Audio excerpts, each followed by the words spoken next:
في خطبة عيد الفطر لسنة 2023 طلع تصريح غريب جدا اتقال إن تحليل الدي ان ايه للرئيس العراقي صدام حسين أثبت إن أصله من الهند.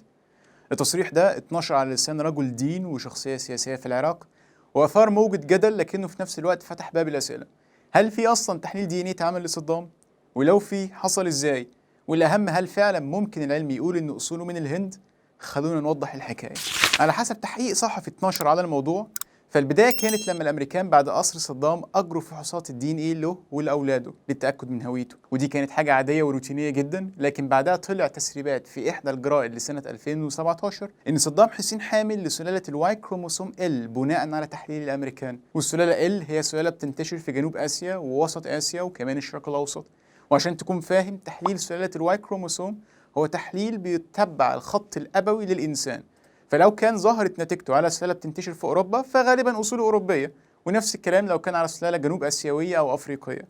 لكن طبعا ده شرح من فوق الوش بس، مش بالتفصيل، لأن الموضوع أعقد من كده زي ما حضرتك هتشوف معانا في الحلقة. رجوعا للتحليل والكلام عنه، فده معناه 3 حاجات: إن صدام اتعمل له تحليل دي ان ايه للتأكد من هويته، وده منطقي. إن صدام ظهر على السلالة ال حسب ادعاء التحقيق الصحفي والكلام اللي بيتم تداوله من 2017. إن صدام ينتمي إلى سلالة هندية، لكن هنا إحنا محتاجين نقف شوية. في فرق من إني أقول إن صدام ينتمي للسلالة ال وهي سلالة لها وجود في الهند، ومن إن صدام أصوله هندية. الفرق هو إن السلالات لا تمثل أعراق. صحيح كون إن السلالة منتشرة في بقعة جغرافية معينة هو دليل كبير إن ربما أصول الفاحص بترجع من هناك، إلا إن القصة مش بالسهولة دي، نتيجة إن البشر أصلا كانوا متنقلين، في حين إن السلالة ال في بداية الدراسات العلمية تم إيجادها في جنوب آسيا.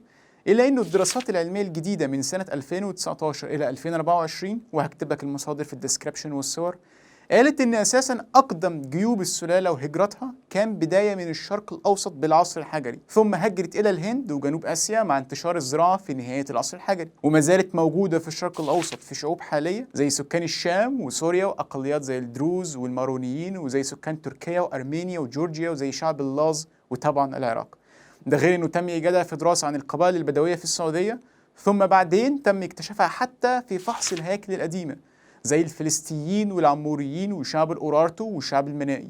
فانت هنا تفهم ان وجود السلالات في منطقه زي جنوب اسيا والهند لا ينفي انها كمان موجوده في الشرق الاوسط، بل بدات هجرتها منه اصلا زي حاله السلاله ال هنا. ده غير ان في دراسه مخصوصه من فريق كبير كانت غاصت في اعماق بحر السلاله ال ووضحت فروعها في الشرق الاوسط، وتقدر توقف الفيديو وتشوفها من الصورة إذا أنت عايز. فبالتالي في فرق كبير جدا جدا من إنك تقول إن صدام هندي وإن صدام ينتمي للسلالة ال اللي هي كانت موجودة في شعوب الشرق الأوسط القديم، وربما تكون أصول راجعة للشعب ما منهم، أكاديين بقى، لولابي، عموريين، يعيش زي ما أنت عايز. كل دي أصول محتملة لصدام بناء على نتيجة السلالة ال، لأنها كانت موجودة فيهم كلهم.